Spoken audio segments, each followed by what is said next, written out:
Here we are, back where we started, inside the Georgia Dome in Atlanta. The Crimson Tide will face off against Missouri, the champions from the Eastern Division in the SEC Championship game. Crimson Tide kickoff. We'll preview it all, and we start right now.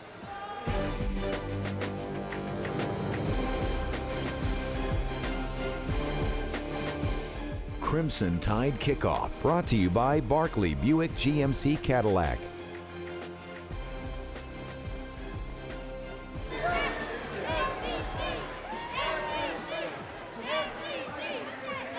Back in August, it was the Chick-fil-A Fan Zone. Now in December, it's SEC Fanfare. We're live inside the Georgia World Congress Center. You see the fans are here and ready to support this SEC Championship game as the fans are filling up the halls. Anticipation is building for the 3 p.m. kickoff Central Time inside the Georgia Dome. And welcome into Crimson Tide Kickoff, brought to you today by Barkley Buick GMC Cadillac in Tuscaloosa.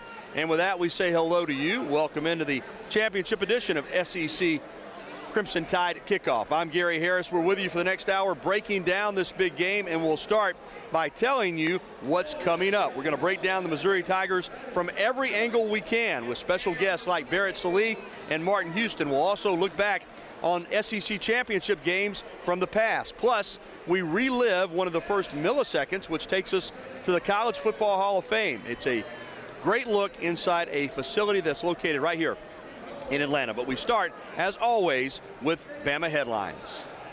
For the latest on the Crimson Tide, you don't need the newspaper.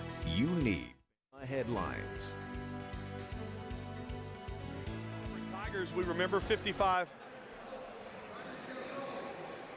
Well, it was a quick week coming off a very memorable and hard-fought Iron Bowl win over the Auburn Tigers, 55-44. But Alabama arrived in Atlanta yesterday and held a light walkthrough next door at the Georgia Dome. Well, several of the Tide's juniors and seniors have experienced this game before back in 2012.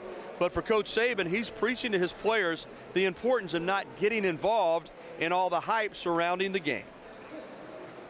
Focus on what you got to do, channel your energy in the right place. You know, you can't think of the magnitude of the game. You can't think of, because what's going to help you play well in this game, what's going to help your unit play well is that you're channeling your energy into doing the things you need to do to execute to have a winning performance. So not to get caught up in all the other things that are happening, and know that it's about what you do. It's about what you do. Two players who missed the Iron Bowl win over Auburn are expected to be back on the field this afternoon. Tight end Brian Vogler and wide receiver Ardarius Stewart will boost the Crimson Tide offense, while left tackle Cam Robinson has practiced all week long and should be good to go. Well, we'll be inside this afternoon, so the rain is not an issue for us, but we know there's a lot going on outside. For more on the weather here and back at home in Tuscaloosa, let's check in with our meteorologist, Peter Crank. Peter, what's the forecast looking like for today? It's looking a little bit on the cloudy side for us here in Alabama as well as in Atlanta, Georgia. You see the rain has begun to move to the south and east of Atlanta. There's still a few showers left there in Atlanta as well as down here in south central Alabama, south of Birmingham and Tuscaloosa, down near Montgomery. There's still a line of showers making their way through, but for the most part, we're beginning to dry out. A couple more showers could be making their way through this afternoon, but again, that's not going to be a big deal once you're inside the Georgia Dome, thanks to the cover there. Now, temperatures are nice and mild across the area. 67 in Granger and Utah, and here in Tuscaloosa. 64 and a little bit cooler back towards Anniston. We'll see the temperatures continue here in Alabama in the mid to upper 60s for the day today. We might see a few peaks of sunshine before the sun sets later on this afternoon, and temperatures cool down into the lower 40s across here in central Alabama. Now, over in Georgia, 65 degrees, mostly cloudy with some lingering showers as we go into the later portions of the day. Things will dry out and cool down. We'll go down into the lower 40s for Atlanta later on tonight, but game time right in the mid 60s.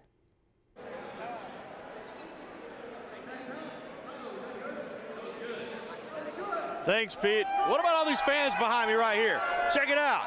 They are ready got Roll Tide, got some Mizzou Tigers mixed in.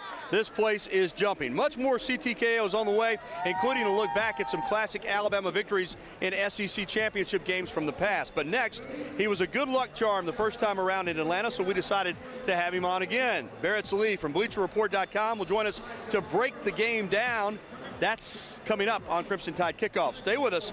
We'll be right back. Now, this week's Tailgaters of the Game, brought to you by Krispy Kreme Donuts. Hey guys, we're here with Robbie Robertson with the SEC Fanfare, and usually we're out and about looking for Tailgaters of the Week outside, but we brought it inside today for a really nice tailgating section. Tell us a little bit about the tailgate area right here in the SEC Fanfare. You know what, Bradley, I'm glad you pointed that out, because actually we have a really good tailgate area right here in the middle of Fanfare, and we call it Timeout Grill. And if you'll notice, it's a great place for fans to come in and enjoy all the celebrities and the fun that's here, but their kids can run loose in here, visit all the different venues, and mom and dad can sit with friends and have a favorite beverage or something to eat. So it really is a tailgate opportunity. So how long have you guys been doing the Fanfare here? Since 1994. And how has it evolved over the years? Yeah, that's another great question. It has gotten bigger, it's gotten nicer, it's gotten to be more fun, and one of the great things about Fanfare that won't surprise you is the family of the Southeastern Conference, the players, former players will come back. I was just talking to David Green from Georgia, Wesley Brett from Alabama, Wayne Mackin from Mississippi State, Conrad Holloway from Tennessee, and Shane Matthews from Florida, and they're all over there like family, hugging on each other and having a great time. Awesome. So if you want to get some good food, let the kids run loose, this is the place to be. Place to be, no doubt. So this is our Tailgater of the Week spot. You want to bring the kids and let them run loose, get some good food and drinks. This is the place to be. Back to you. Thanks, Bradley. We're back here live inside the SEC Fanfare at the Georgia World Congress Center. Plenty of fun happening already, and it will continue to right up until kickoff at 3 o'clock Central. Alabama hopes to have a little fun of its own once that game kicks off inside the Georgia Dome. Well, it worked the first time around when we were here back for the Chick-fil-A game. Barrett Sallee from BleacherReport.com was one of our guests, and it's lucky that we're back here again, so we decided to have you back. Barrett, how you doing? I'm doing good. It seems like only yesterday we were here for the West Virginia game. Seems like old times. Yep. Hey, when we talked in August, late August, we certainly knew that Alabama was one of the favorites in the SEC West Division and thought we could be back here. But after the loss to Ole Miss, with what was still ahead of them on their schedule, the fact that Auburn was unbeaten at that time, Mississippi State was unbeaten at that time, Ole Miss obviously was unbeaten at that time, A&M was still a major factor. At that particular day on October the 5th, it looked like it might be a long shot for Alabama. You knew they'd probably have to win out. You knew some other teams would have to lose, and you know, they just kept finding a way to win games. The Arkansas game upset a lot of Alabama fans, but I think now we know why Nick Saban was so thrilled. He understood this season, particularly, Alabama was going to have to win some games maybe that it could have lost. Right, absolutely. I think after the Ole Miss game, Alabama was written off, and that's probably unfair because, as we talked about, there are no great teams this year. There are a bunch of good teams. Alabama's one of them, but I don't think there's a complete college football team in the entire sport right now. So when Alabama goes on the road and beats Arkansas with their C game, that's a good thing. When Alabama can go and beat a pretty mediocre LSU team in overtime in Death Valley, that's a good thing because Alabama was pretty bad for about 59 minutes in that game, and they still came away with the win. So I think Nick Saban recognized early that this is how the team is. It's not great. It's good, and certainly good enough to go and do those things and win some tough games. And as long as they're doing that, they're okay because he recognized, and Nick Saban's one will say he doesn't pay attention to anything that goes on outside those walls, but then he pays attention to everything that goes on outside those walls. And he knew what the landscape was this year, and then here he is, and here his team is back in Atlanta. Yeah, you know, along those lines, I've told some Alabama fans this should be one of the most satisfying seasons you've experienced because, as you were alluding to, under this run under Nick Saban, the majority of the time Alabama's been dominant. They have blown people out, and then they've lost some heartbreakers. You know, when they have lost a game, it's been a nail-biter. This year, in a couple of those games, maybe they didn't deserve to win them, but they did. Yeah. And they, you know, to some degree, maybe overachieved a little bit. They did, and I think because of that, this is probably Nick Saban's best coaching job at Alabama. This is probably his 4th or 5th best team in Alabama. I mean, the 3 national championship teams for sure. 2010 was probably better than this team, but he got them to this point despite some pretty glaring flaws. We even saw last week the one that we talked about before the West Virginia game, the cornerback issue. It popped up against Auburn, and Nick Marshall threw for about 1.5 miles. So I think it's got to be very satisfying. And look, coaches, we hate it when they talk about coach speak, and it's all about the process and improving each. That's how they think. That's how they're wired. Yeah. And this team has done that, and I think that because of that, it is absolutely Nick Saban after the season is over and the dust settles. He probably will say this is his most satisfying team. And you know, for him, I think it's more proof of what a great coach he is. We know Barrett. He's on the record. He does not like the direction the game's gone in. He doesn't like the fastball offenses, as he calls them. But you got to deal with it, and you can't just continue to play the same way. 3 years ago, if you'd have told somebody Alabama would have won a 55-44 game, they would have probably said, you're nuts. Nick Saban would have been angry. On that particular night, I think he recognized at halftime, for whatever reasons, Auburn's getting a lot of points. They're going to move. We're going to have to go out and score. Yeah. And they did. They did. And I think, and he even said this yesterday in his press conference when he talked about, what it takes and the adjustment he made to practice against a fastball team. In the past, he would go out there with, if a player missed an assignment on defense, he'd go out there, grab him, and yell at him. But even in practice, and Lane Kiffin brought this, even in practice, Alabama's own practice, they're running another play right now. And he joked, he said, Miss Terry said, well, get out of there then, because he didn't want to get hit by his own players. But I think that's an adjustment Nick Saban made. That was, he didn't want to lose his identity when he hired Lane Kiffin. He still wanted to do what he wants to do, and Lane Kiffin allows him to sort of go in that direction without committing to that direction. And as a result, you've got this team, Alabama, which is sort of a hybrid. The personnel's built to slow down the fastball offenses. The offensive personnel is built to run that if they need to. And we saw this first in the Georgia Dome in the second quarter with Blake Sims, and then progressively throughout the season. This is a sort of a evolving Alabama team, and he moved just a little bit. He's not arrogant to a point where he's going to stick to his guns like some other coaches are. He's going to adjust, and he's adjusted just enough to make this Alabama team a really multidimensional, versatile team on both sides of the ball. All right, we're down to about 30 seconds, but there's still work to be done for Alabama. And clearly, Missouri's not the sexiest team in this conference. I think there are a lot of fans around the conference that wish they weren't here today. But, hey, don't sleep on them. Give them a lot of credit. They've gotten here back-to-back years, and this is a game where, as you said, Alabama's not a great football team. Maybe there's not one in the country, but what do they need to do to get past this Missouri team, and what can Missouri do to potentially pull an upset?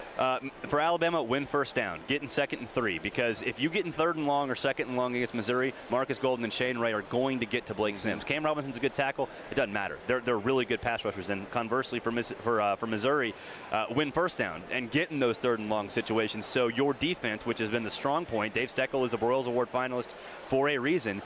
If Missouri can get in those 3rd and long situations and allow Shane Ray and Marcus Golden to pin their ears back, Missouri has a chance to win the football game. Have you got a prediction, or are you holding it for your website? I say it's 38-24 Alabama. I think it's going to be very similar to last week in the sense where it's going to be a blowout on paper. Alabama will cover according to Vegas. You watched the game last week, it was a lot closer than that. This week, this game I think is going to be very similar. All right, Barrett Sallee, you can find him on BleacherReport.com. We appreciate it, Barrett. My pleasure. Thanks for having me. All right, much more to come on Crimson Tide Kickoff. We'll break down some of the key matchups in this game this afternoon, how will Alabama run the football against that really strong defensive unit for the Missouri Tigers. We'll discuss it. But next, B.J. Milliken takes us on a tour of the College Football Hall of Fame right here in Atlanta. Crimson Tide Kickoff rolls on from Georgia's capital city right after this timeout. You stay with us. Well, it all began 22 years ago in Birmingham. Antonio Langham's interception of Shane Matthews gave Alabama a 28-21 win over the Florida Gators in the very first SEC championship game. That year, Alabama went on to win the national championship, and Alabama fans are hoping for a repeat here in 2014. And here's some SEC title game history for the Tide. Alabama will be making its 9th appearance in the championship game. That's just one behind Florida for the all-time most appearances. The Gators have 10. The last appearance for the Tide, of course, 2 years ago in 2012 against Georgia. Nick Saban has only lost once in his 5 tries at both LSU and Alabama. And when the Crimson Tide has won this game, they've gone on to win the national championship. So that is a good sign as well if the Tide can get the win this afternoon. Well, earlier this year, Alabama finally saw one of its all-time greats, the late great Derek Thomas, enter the College Football Hall of Fame. A new class for a brand new facility in the College Hall. B.J. Milliken got an inside look at Atlanta's newest attraction, the College Football Hall of Fame.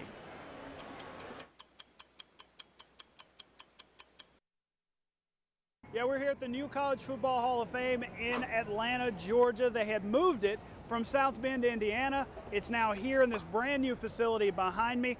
1 million visitors expected a year, and we were able to get a little exclusive tour.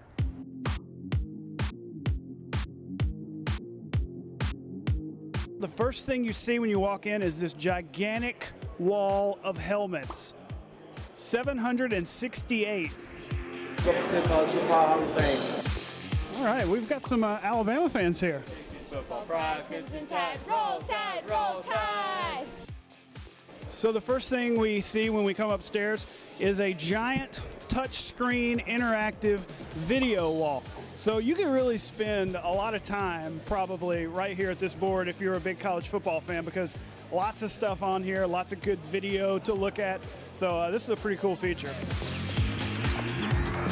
Who says this interactive stuff is just for kids, right? Exactly. I must say that is a work of art. As you can see, a lot of interactive exhibits and things here at the College Football Hall of Fame. What are we demonstrating today? I like the food fling.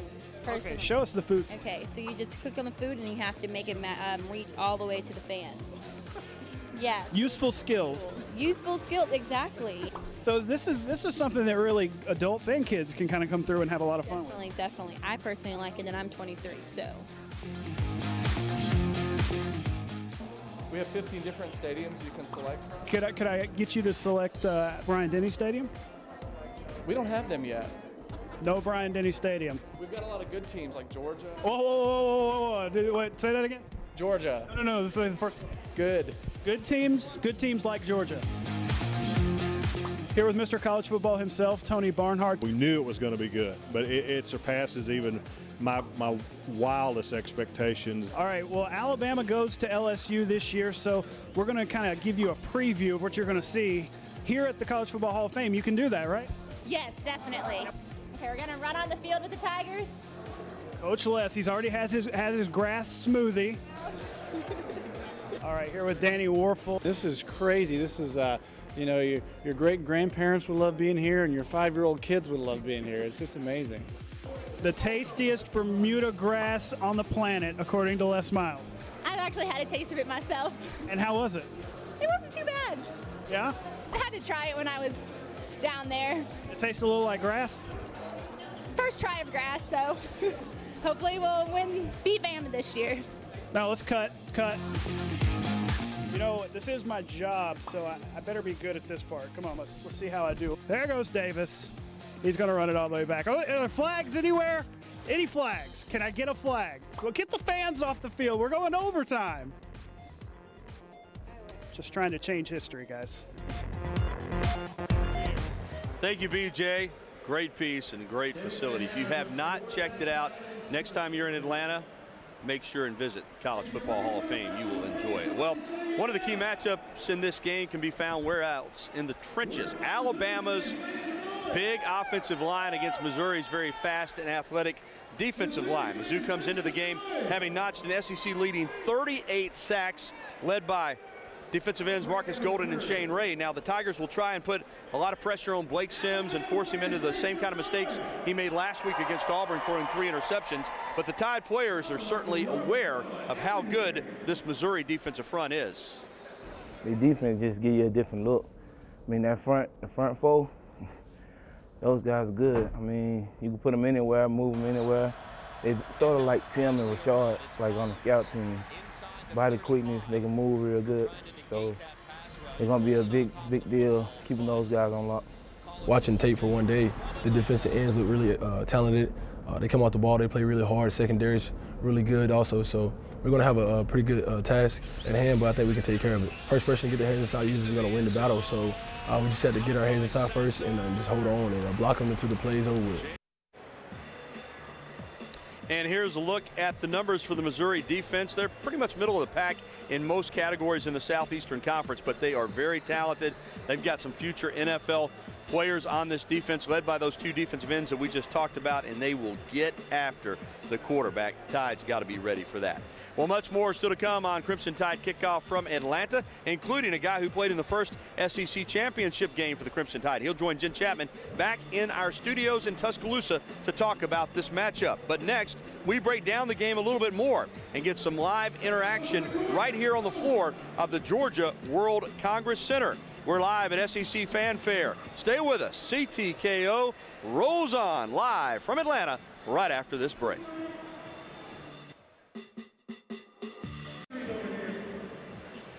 It's still a few hours till kickoff, but there's a celebration already underway inside the Georgia World Congress Center here in Atlanta. SEC Fanfare continues along with Crimson Tide Kickoff. We appreciate you being with us. Well, it's time now to harken back to something that we did early in the season. We did a little segment called Ask Gary. It's just like it sounds. And we're joined now by some fans with BJ Milliken lined up here inside the Georgia World Congress Center to do just that. Ask me a question, BJ. That's right, Gary. We have a lot of fans obviously here. One big Alabama fan right here. Tell me your name and where you're from. My name is Mike Dempsey, and I'm from right next to Bryant-Denny Stadium. There you go. That's where we're from, too. Big time. Let's ask Gary a question. What do you got for Gary today? Gary, if we're the #1 team in the country, why can we not get the very first game of the playoff at our stadium? We're going to have to possibly travel to Pasadena, all over the world. If we're the #1 team after tomorrow night, why can we not get the first game at our home stadium? And roll Tide. Thank you, Mike. Well, it's simple. It's already set up that way. You know, it's about money, generating revenue, and you know, one of those semifinal games is going to be in New Orleans at the Sugar Bowl. One of them is going to be in Pasadena, California at the Rose Bowl. And Alabama, though, if they win this afternoon, Mike, is going to be the #1 ranked team, and they will play in New Orleans. They'll have the option of playing in the most geographical favorite location for them. So if the Tide wins, no, they won't host it at Bryant-Denny Stadium, but they will make the short drive down to New Orleans. They will not have to go to Pasadena, California, because it's my expectation that if Alabama wins, they will remain the #1 seed. But even if they drop to #2, Oregon would probably move up to #1. Oregon would play in Pasadena. Alabama still would play in New Orleans. So it's looking good for the Tide to be in the Crescent City. All right, BJ. That's right, Gary. We're all about diversity here at WVUA, so I've got the little tiger hat. Tell me your name, where you're from. I'm Michelle, and I'm from Chicago, Illinois. All right, Michelle, what do you have to ask Gary Harris? Okay, Gary, what is Mizzou going to have to do to pull off the upset today? And when and if they do they finally get SEC respect? It's a great question. First, to pull off the upset, Matty Mock needs to play well. You know, he's been terrific in fourth quarters, but he needs to play well in the first, second, and third quarters, too. Keep this game close. Those two defensive ends that we talked about, Ray and Golden, they need to upset Blake Sims, get him off of kilter, sack him, force him into some turnovers. If Mizzou does that and they take advantage of their opportunities they have to score, they'll have a chance to win this football game. If they win this football game, yes, they're going to get SEC respect. I still don't think they'll make it into the 4-team playoff, unfortunately for them, but they will get a lot of SEC respect if they win this game today against the #1 ranked Crimson Tide. All right, BJ. Well, Gary, we bookend it with an Alabama fan. What's your name and where are you from? I'm Allison Moore from Anniston, Alabama. All right, Allison, what do you want to ask Gary? Do you think Blake Sims is going to have a good game today?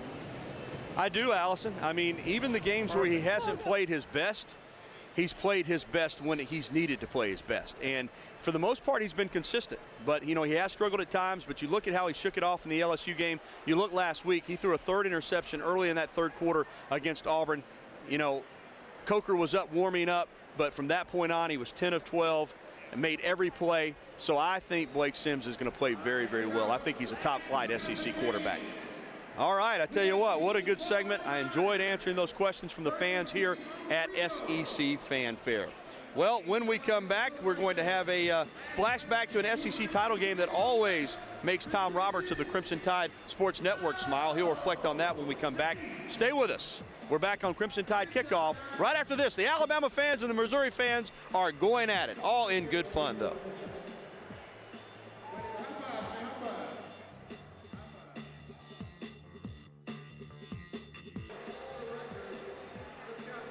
It's a memory that's still near the top for many Alabama fans. The 2009 SEC Championship game against the Florida Gators. A dominating performance against Urban Meyer's top-ranked squad led by Tim Tebow. For Crimson Tide Sports Network legend Tom Roberts, it's games like that one that have made this title game so special. It's been so very, very special. And you know, I can remember the first the first one against the Florida Gators at Legion Field in Birmingham, and Bama went on to win that one and win the national championship. And of course, I guess my all-time favorite would be making young Tim Tebow break down and cry beating the Gators that year. I think all of us knew that it was going to be good. I'm not sure we knew just how really good quality the games are going to be, and how much and how far the SEC champion would go.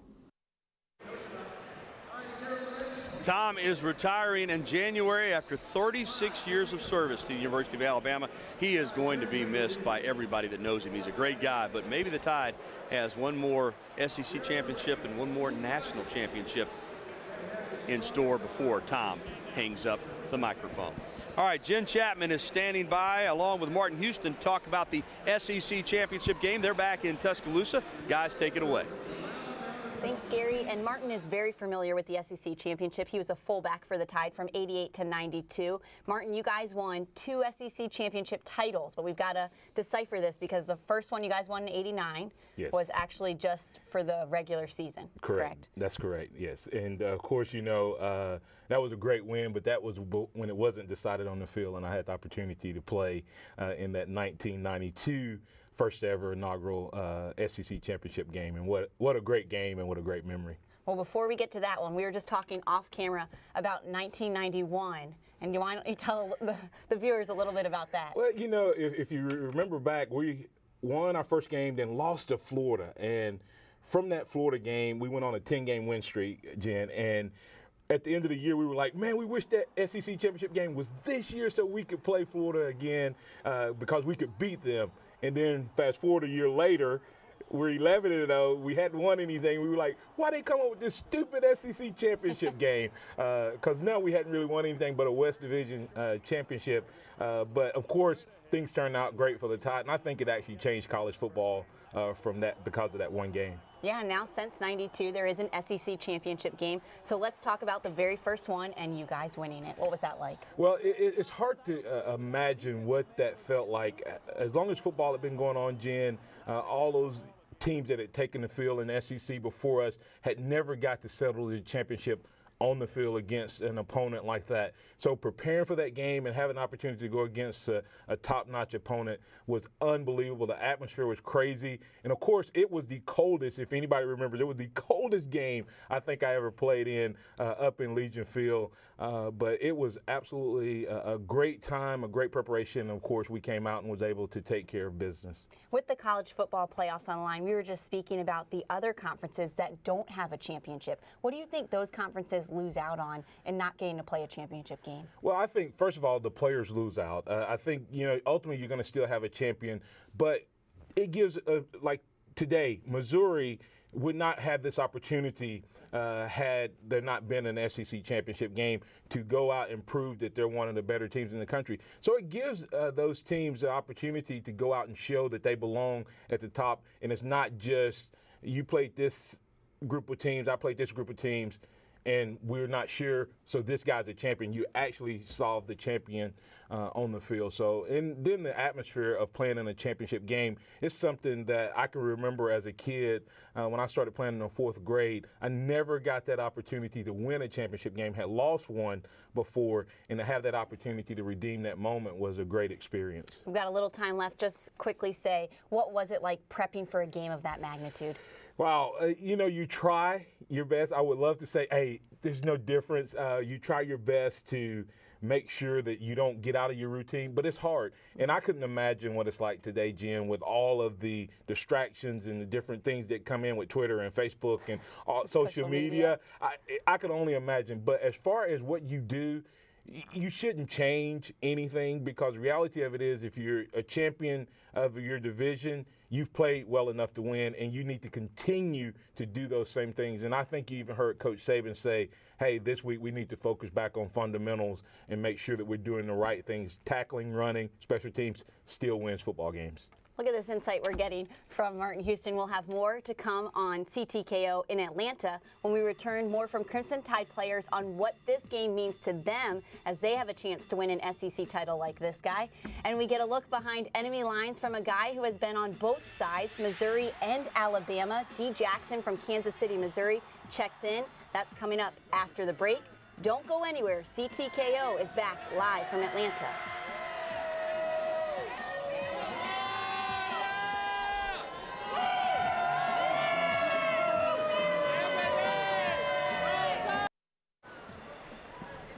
We're back on CTKO. Here's a look at the latest college football playoff poll. A big move this week with TCU jumping to 3rd and Florida State, despite being unbeaten, dropping to number 4. If it stays that way and everybody wins out, Alabama is in position to play Florida State in the semifinal game in New Orleans. Welcome back live to the Georgia World Congress Center.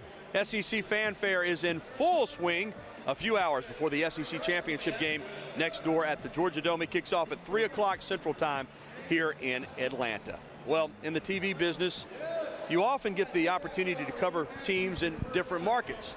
This week, we check in with a guy who covered Alabama when he worked in Montgomery and now covers the Missouri Tigers for a station in Kansas City at the NBC affiliate.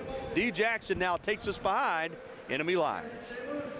Taking you where everyone else is too scared to go. Get ready to go behind enemy lines. Alabama is no stranger to the Georgia Dome nor the SEC Championship, but Nick Saban's former college teammate may have just cracked the code on how to get into the championship game. Gary Pinkel is back for the 2nd straight season, and what's even more impressive is, well, he's using a different set of core players than he did a year ago. We have played in some big games. All these guys have been in more big games than they've ever been. You know, last year you take the A&M championship game, you take the SEC championship game, you take the Cotton Bowl in that environment. We had to play another championship game this year and win it if we want to get in it. We didn't know 3 games out that we were going to go to it or not. And so we've been in a lot of big environments, so hopefully we can play better in this type of environment and I can coach better.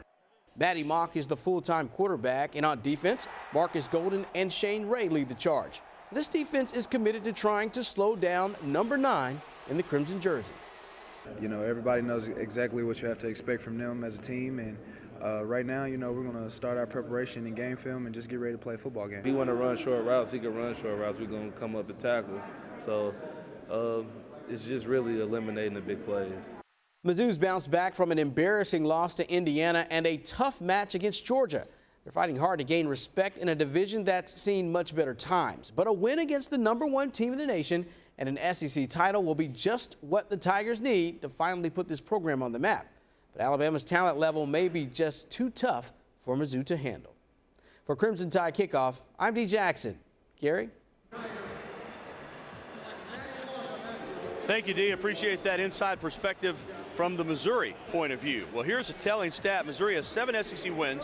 However, not one of them has come against a team with a conference record above 500. The most impressive win, according to the SEC record, would be against Florida. All right, check out these fans behind me. They are ready to go. Let's hear it, guys. The game is getting closer and closer. Speaking of Florida, Alabama beat the Gators back in September. At that time, it was probably the biggest game Alabama had played to date. Nick Saban on Wednesday night was asked about the magnitude of today's game, and he referenced the media's ability to hype up every game Alabama plays. I know you're all going to ask me about the magnitude of the game. I think everybody understands the magnitude of the game. I think everybody understands the consequences of the game one way or the other. All right, so, you know, I've been getting asked that question ever since we started playing SEC games. When we played Florida, what's the magnitude of this game? How big a game is this? Then the Ole Miss game, how big a game is that? So every game we played all year, it's the same question. So I got the same answer. It's the most important game because it's the next game. Nick Saban, I think, is very likely sending a message to his players there as well, but they know what's at stake. For the Tide, the playoffs really are already underway. Win against Missouri, you advance to the next round. Lose against the Tigers, and in all likelihood, you are out. It's a new season for us. I mean, you win, you keep going, you lose, you're out. So you just got to take it one game at a time and hopefully get to where you want to go. We know what's at stake, you know. We know we have to lose, so You know, we just got to focus and keep our intensity up the whole game. Can't be, you know, up or down. We have to be pretty consistent. So we'll work on that throughout the week at practice. You can't deny that, but that's what we train for. You know, that's what we train for all year long is to get in these big games, and we've been there before. So, you know, a lot of the guys were here in 2012, and they know, you know, that feeling and, you know, what it took. So I think a lot of guys are going to be ready for it. I feel like this is the same mentality we've been having the last, you know, 4 to 5 weeks. Almost every game we played has been like an SEC championship game because we knew if we lost, that was kind of it for our season. So, you know, I feel like we're not going to do anything different. We're going to prepare for Missouri just like we prepare for Western Carolina, Auburn, Texas A&M, LSU. So we're going out there with the same mentality we've had the whole season. We're expecting a dogfight going into this game. You know, that's something we've been dealing with the whole season, so we're going to be ready for it. Still to come here on Crimson Tide Kickoff, we will flash back one more time to Alabama's most recent trip to the SEC Championship game. We'll also go back to Tuscaloosa for a final championship game breakdown with Martin Houston and Jen Chapman. Stay with us. Crimson Tide Kickoff returns right after this. It was a back-and-forth affair the last time Alabama was in the SEC Championship game. An A.J. McCarron bomb to Amari Cooper put the Tide out front for good, but it wasn't without drama. Aaron Murray drove the Dogs all the way down to the Alabama 5-yard line before C.J. Mosley deflected a pass, which Chris Conley caught in bounds, and time ran out as Alabama won its 23rd SEC Championship. And the Tide can win a 24th today if they have 60 more minutes of quality football in front of them. Welcome back to Crimson Tide Kickoff with his fans. They're ready to live it up. Our show's being brought to you today by Barclay Buick, GMC, and Cadillac. Check them out the next time you're in the market for a vehicle. Well, it's time now to head back to our WVUA studios in Tuscaloosa. That's where Jen Chapman and Martin Houston are standing by. Guys, take it away. All right, we are back, and now we're going to get game-specific. Are you laughing at the fans back there? I was laughing at the fans. They seem to be enjoying themselves. They're having a good time. Well, let's talk about Alabama's offense against Mizzou's defense. What needs to happen today for Alabama to be productive? Well, we know that Mizzou's defensive ends, that's what everyone's talking about. They have close to 40 sacks this season. I think Alabama and Lane Kiffin will take advantage of those rush ends. Let them rush up the field and take that fullback, Justin Fowler, and let him lead Yeldon and Henry up inside of that. So I think you're going to see us actually take advantage of what they do best, and that's rush the passer.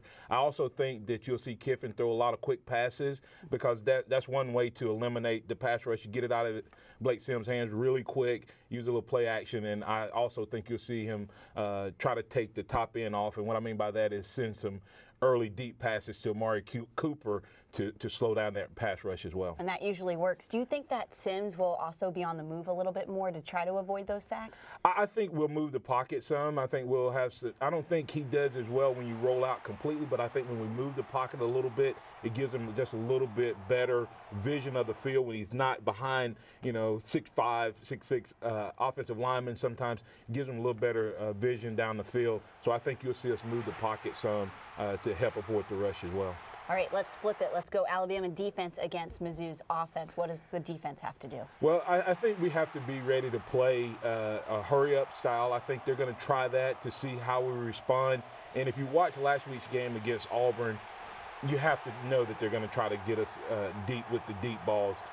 Throw it up and see what happens. They have a couple tall receivers, not at the caliber of Coates and Williams that we faced last week, but watching that film, you know they're going to try to take it off the top. And I think our defensive line, I think just the number of players we play, you're going to see them be able to take control of this game. I don't think Mizzou is deep enough on the offensive line to stop that continuous rush. And so I think our defense is going to cause Mark to throw up some errant passes and get us a couple picks. Do you think then last week's Iron Bowl, the way it was played, may help this week, like they already got prepared for it?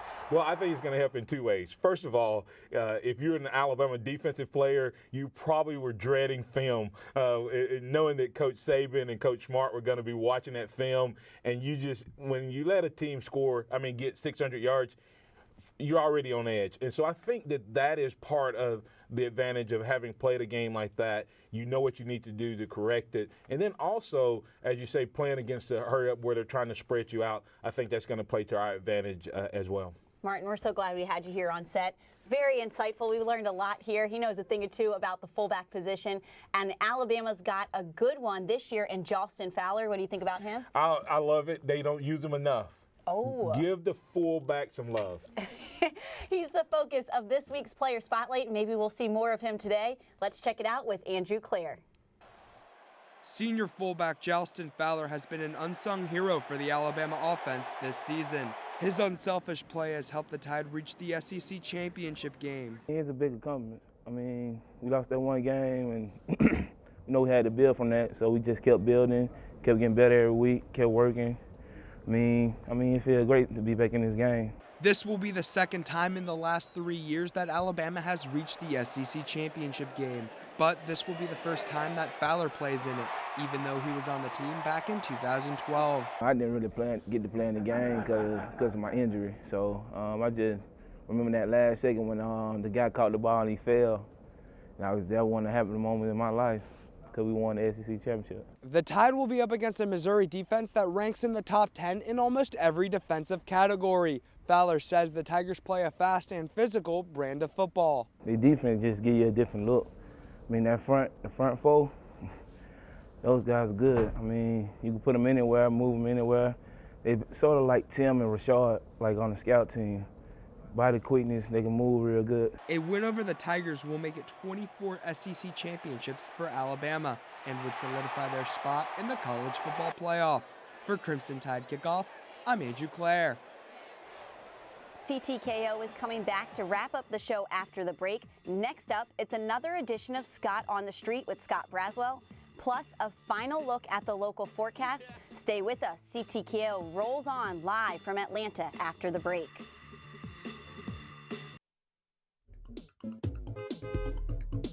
Welcome into a special SEC Championship edition of Scott on the Street. I'm Scott Braswell. Alabama's coming off a thrilling 55-44 win in the Iron Bowl last weekend at Bryant-Denny Stadium. We're here at the Walk of Champions, where you see all the many SEC Championship plaques for the Crimson Tide, 23 to be exact. Alabama's trying to get number 24 this weekend. Missouri, it's their second consecutive appearance in the SEC Championship game. They're trying to get their first SEC Championship. We're going to talk to our fans today and get their thoughts on the Missouri Tigers football team. Scott on the Street starts right now.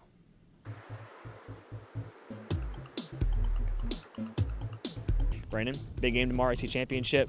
What do you kind of think of when you think of the Missouri Tigers? They're kind of a new team in the SEC. What are your thoughts on them? I mean, I just think Alabama tradition is superior to them.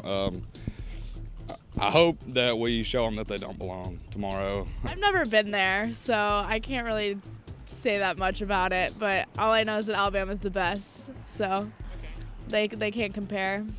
I don't even know how they got invited. They just should not be in the SEC, and I just think they're kind of a lesser Alabama. We have a true question for you as well. SEC was the first conference to establish a championship game years ago. What date or what year was the inaugural SEC championship game? 1992 against Florida. That's correct. 1991. Close. 92.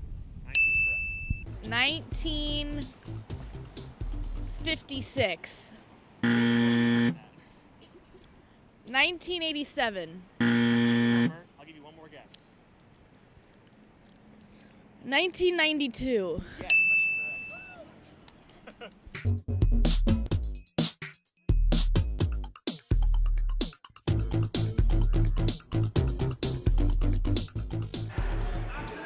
Thank you so much, Scott. Good work by both you and Andrew Clare this season on Crimson Tide Kickoff.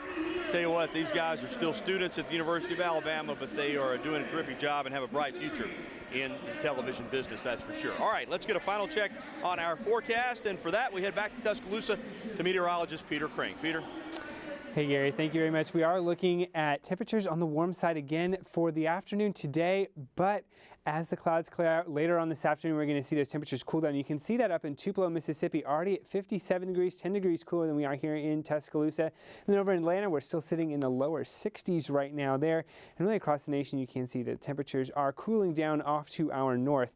Now, as far as our cloud cover and our rain, we are seeing that rain continue to push off to the south and east, drying out here in central Alabama, and there may be a little bit of a line of showers developing just to the north of Atlanta, but things again are going to be tapering off as we go into into the later portions of the afternoon, into the overnight hours tonight as well. So for Bama, Missouri, they're 65 degrees right around kickoff, but then cooling down into the 40s as you go later on tonight, with mostly cloudy skies and lingering showers continuing for Georgia as we go throughout the afternoon and evening hours. But things will be inside, so game time should be pretty great there in the Georgia Dome.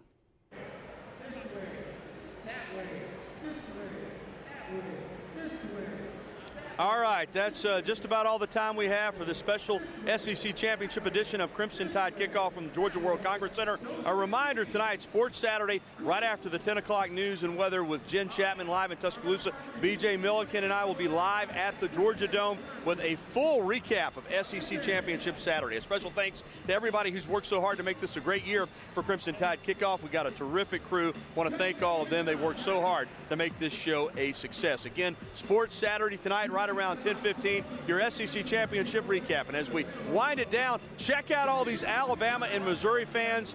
They are ready for SEC Championship Saturday. We hope you are too. We appreciate you joining us here for another season of Crimson Tide Kickoff. And if Alabama takes care of business today against Missouri, we're going to see you in New Orleans and hopefully in Arlington, Texas for the national championship as well. So for our entire crew here at Crimson Tide Kickoff, I'm Gary Harris. Thanks for watching. Enjoy the game this afternoon, everybody, and roll Tide.